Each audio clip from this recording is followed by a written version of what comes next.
কেউ যেন না বাঁচে। হ্যাপি দীপাবলি। কি বলে যাচ্ছ তুমি? এই জায়গায় গুলিগালা চলে, যেমন সপ্তাহে একবার আমি অমলেট তৈরি করি। এই বন্দুকের খেলা তো খুব সাধারণ ব্যাপার, জানো? কেউ রক অ্যান্ড রোল কনসার্ট করছে, আগের সপ্তাহে 7 জন ছিল, এবার 5 জন বেঁচে আছে, জানি না কি হবে, পালা। শোনো, রামান্নাকে বাকি কথাগুলো বলতে হবে। এই এটা তো শ্বশুর বাড়ি নয় যে দাঁড়াবি, প্রাণ বাঁচাতে হলে পালা, একদিন গোলাগুলিকে আমি মরে যাবো।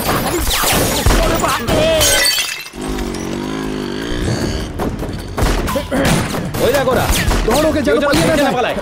মার মার মার বেটাদের।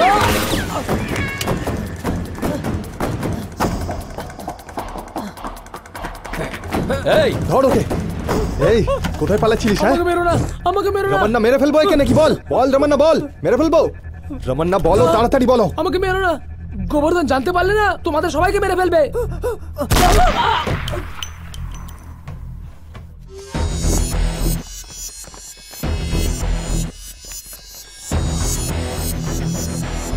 গোবর্ধন বেটা ওই দিন বেঁচে গেছিল, এবার তো ওকে মারতেই হবে রমন্না। ও আমার হাতেই মরবে, তুই লিখে রাখ। এই রক্ত পড়ছে, সাফ করে আয়। চল যা।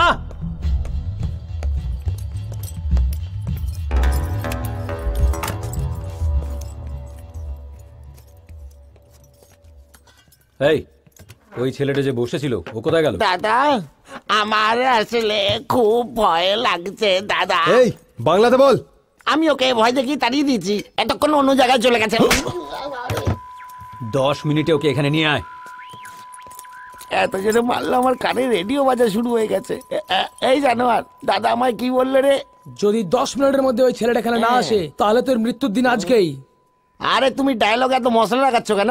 এক্ষুনি আমি পাঠাচ্ছি তোমায় ব্লু ক্রস। চলো সরো। দাদা ডিম ডিম, আন্ডা আন্ডা আন্ডা। কি তখন থেকে ডিম ডিম বলে যাচ্ছিস বলতো? আমার সাথে চল, প্রথমে মুরগি পুষবো, তারপর সে যা ডিম দেবে সেটা তো মুখে পুড়ে। এখনো পর্যন্ত মরনি? তুই কি ভাবলি আমি ওই গুলিগালার মধ্যে এখানে মরে যাবো? এত সহজ নয়। তুমি টেনশনে রয়েছো দেখছি। রমনা তোমাকে বকেছে নাকি? না, সে আমাকে চড় মেরেছে আর এখানে পাঠিয়েছে তোমাকে নিয়ে যাওয়ার জন্য। আমার আঙ্গুলের নিশ্চয়ই তার ছাপ দেখতে পাচ্ছ। আরে বাহ, খুব ভালো দেখাচ্ছে। তোর খুব মজা হচ্ছে, চল এবার চল।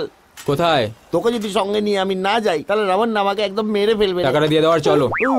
এই খুব বদমাস ছেলে তো তুই, নিজে খাবি আর আমাকে আমার টাকা ভরতে হবে। হ্যাঁ কত হয়েছে ভাই? 20 টাকা। এই তুই দাঁত বার করে হাসার কি হলো? এখনো একই আছিস? আমি ভেবেছি দিল্লিতে গিয়ে তুই কার্পেন্টার হয়ে গেছিস। এভাবে পঞ্চিবিয়ে মুখ লাল করে দেবো। লোকটা এমন কথা বলছে যে লজ্জা আমার রক্তটা টকবক করে। কেমন চলছে? নমস্কার স্যার। সব ঠিকঠাক না? একদম ভালো ঠিকঠাক চলছে তো? হ্যাঁ হ্যাঁ। নে আমার জন্য একটা ধোসা বানা। হ্যাঁ স্যার বানাচ্ছি। কিরে রেলি, কি খবর? হ্যাঁ স্যার ঠিক আছে স্যার। পুলিশওয়ালার কাছে একদম আচ্ছা, টাকা আচ্ছা। নিবি না, প্রতিবারের মতো ফ্রিতে খাওয়াবি, ঠিক আছে? আজকাল মার্কেটে দেখতে পাই না তোকে।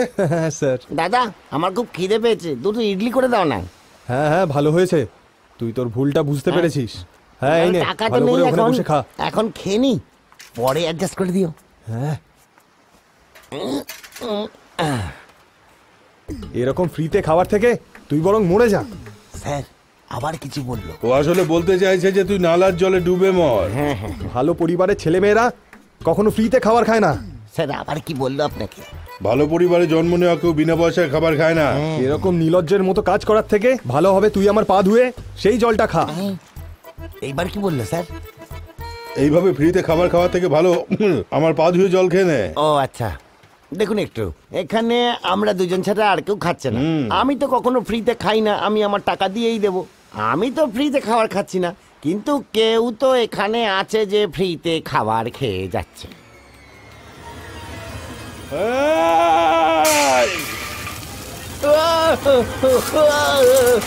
চলো এসো এসো সবাই এসো, দেখে নাও শেষবারের মতো, দেখে নাও, দেখা হয়ে গেছে। বস, এখানে এসব হতেই থাকে। তারপরে কি তুই ওকে নিজের মনের কথা বলেছিস? ও কি বলল? পরের দিন ওর জন্য আমি অপেক্ষা করছিলাম।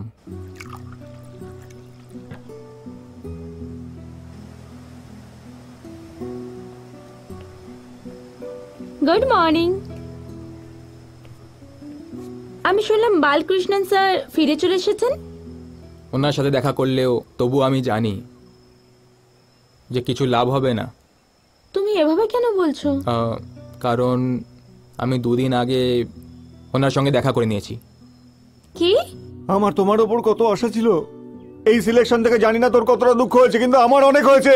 তুই কি জানিস না সামনের বছর জায়গা নিতে গিয়ে তোর বয়স অনেক বেড়ে যাবে, বুঝেছিস?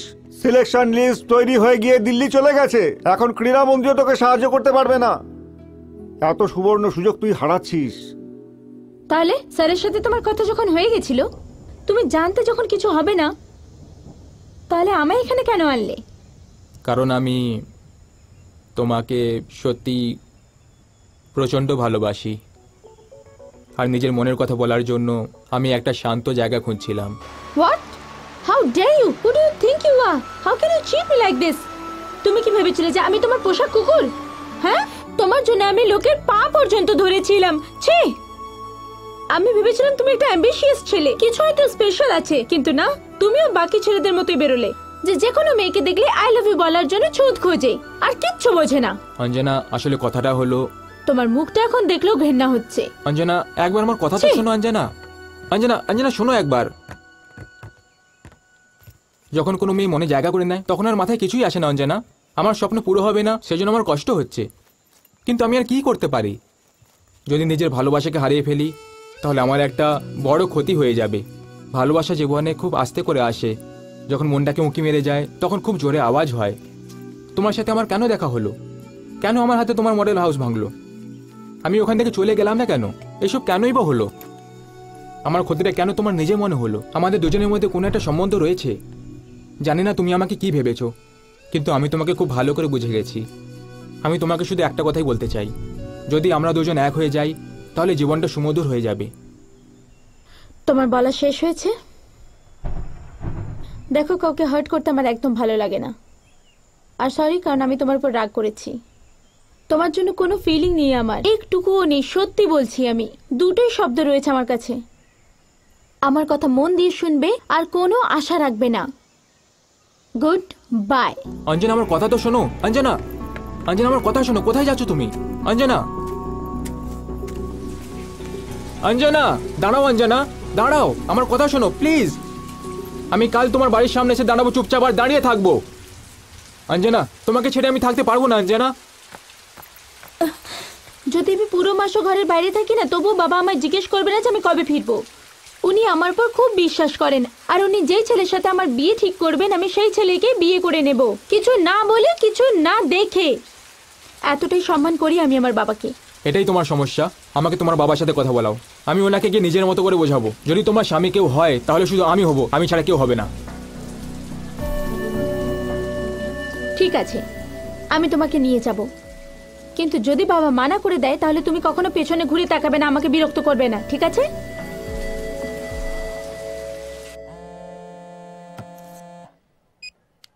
Hello hello. আমি অ্যাসিস্ট্যান্ট কমিশনার তিওয়ারি বলছি। হ্যাঁ বলছি। শোনো ভাই, আমি তোমার অফিসের নিচে দাঁড়িয়ে আছি। অফিসের নিচে? হ্যাঁ ভাই, আমি আপনার অফিসের নিচেই আছি। শোন, ওই অ্যাসিস্ট্যান্ট কমিশনার তিওয়ারি এসেছে। ওকে এখান অব্দি আসতে কে দিল? চল দেখা করতে যেতে হবে। এখানে নয়, চলো অন্য কোথাও গিয়ে কথা বলি। চলো। আরে টেনশন কেন নিচ্ছ দাদা? আমার কেউ কিচ্ছু করতে পারবে না।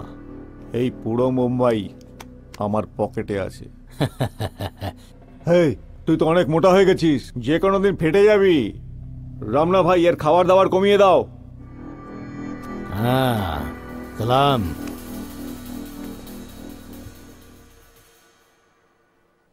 ওর বাবার সাথে দেখা হলো, উনি কি বললেন? ওর বাবার সঙ্গে একটা হোটেলে দেখা করেছি, আর ওখানে আমি সময়ের আধ ঘন্টা আগেই পৌঁছে গেছিলাম। অর্জুন? হ্যাঁ, yes sir. Hello sir. So you love my daughter? যখন ভালোবাসা হয়েছিল তখন জানতাম না ও আপনার মেয়ে হয় বলে, এটা তো পরে জানতে পারলাম। Nice reply. আমি তোমাকে বেশি প্রশ্ন করব না, যেটা মনে হচ্ছে আমি সোজাসুজি জিজ্ঞেস করছি। হ্যাঁ স্যার, প্লিজ। তোমায় দেখতে ভালো, আর ভালো কথাও বলো। Thank you sir. কিন্তু আমার তোমায় পছন্দ না। তুমি আমার মেয়ের সাহায্য করেছো, তার বদলে আমি তোমার জন্য অনেক কিছু করতে পারি। চাইলে মুম্বাইতে কোনো ইন্ডাস্ট্রি সেট করতে পারি, তুমি চাইলে কোনো বড় কোম্পানিতে জবও করে দিতে পারি। তোমার যা চাই সেটা বলো, আমি তোমার জন্য করে দেব। কিন্তু আমি মেয়ের বিয়ে তোমার সাথে দিতে পারবো না। স্যার একবার আমার কথা শুনে এই নিন। নাও, এতে চেন্নাই ফেরত যাওয়ার টিকিট আর কিছু টাকা পয়সা আছে, সাবধানে ফেরত যেও। অঞ্জনা, চলো মা। এই অঞ্জনা, আমার এই সিদ্ধান্তে তুমি রাগ করোনি তো? না বাবা, একদম না। Sir 1 minute sir. স্যার কিছু লোক হয় যাদের দেখা মাত্রই পছন্দ হয়ে যায়, কিন্তু কিছু হয় সময়ের সাথে তাদের চিনতে পারা যায়। আপনি আমাকে আর একটু সময় দিয়ে দিন স্যার, আর একটু সময় দিন, তারপর অঞ্জনাকে একবার আমি- বললে কি তুমি বুঝতে পারো না? স্যার, তুমি আমার- জানো তুমি কার সাথে কথা বলছো? আমার পাওয়ার কতটা তুমি জানো?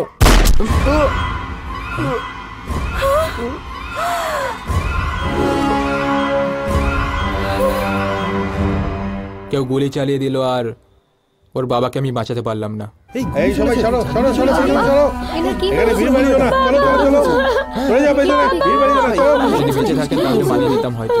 ওনার মৃত্যুর সাথেই আমি মেনে নিলাম যে অঞ্জনা কখনো আমার হতে পারবে না। আমি ওর বাড়িতে গেছিলাম আর এটা বলতে যে আমি কখনো ওকে বিরক্ত করব না। এবার তুমি নিজের জীবনে কখনো আমাকে দেখতে পাবে না। তোমার এই দুঃখের পাহাড় থেকে তোমাকে বেরোতে হবে, সামলাতে হবে। এখন তোমাকে আর কখনো নিজের মুখটা দ্বিতীয়বার দেখাবো না। এখন এই সিচুয়েশনটা তুমি সাহসের সাথে সামনা করো। তুমি নিজের হাসি আর খুশিটাকে আবার আবার পেতে পারবে। আমি তাহলে আসি অঞ্জনা। 1 মিনিট দাঁড়াও। আমি তোমাকে বিয়ে করব, কিন্তু তোমাকে আমার জন্য কিছু করতে হবে। যে আমার বাবাকে মেরেছে তাকে জেলে পাঠাতে হবে। যদি আমি আইন মতো ওকে জেলে পাঠিয়ে দিই তাহলে অনেক শক্তিশালী জেল থেকে ছাড়া পেয়ে যাবে। যদি সে নিজেকে সারেন্ডার করে তবেই সে জেলে থাকবে সারাটা জীবন। তুমি ওকে দিয়ে সারেন্ডার করাতে পারবে? যদি এরকম করো তাহলেই বিয়ে করব তোমায়। বলো, সারেন্ডার করাতে পারবে? যেদিন এরকমটা হয়ে যাবে সেদিনই তোমায় বিয়ে করে নেব। কে মারলো ওর বাবাকে?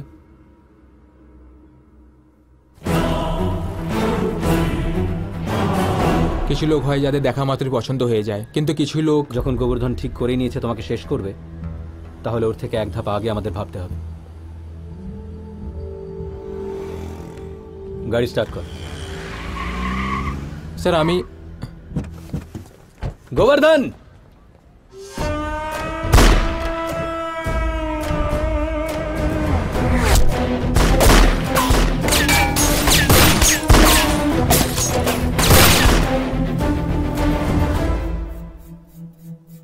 তো এবার বলুন, যদি আপনি পুলিশের কাছে গিয়ে ওর বাবাকে মারার দোষটা স্বীকার করে নেন তাহলে ও আমাকে বিয়ে করে নেবে। চলো।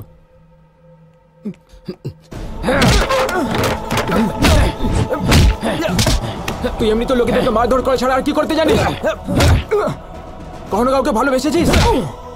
কখনো তুই নিজের আপন কাউকে ভালোবাসা তরস খেয়েছিস? চল বল রামান্না, বল।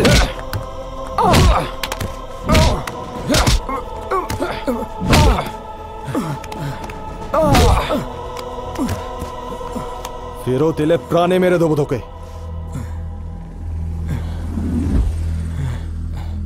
রামান্না, তুই যত বড় লোকই হয়ে যাস না কেন, তোকে আমি জেল পাঠিয়েই ছাড়বো।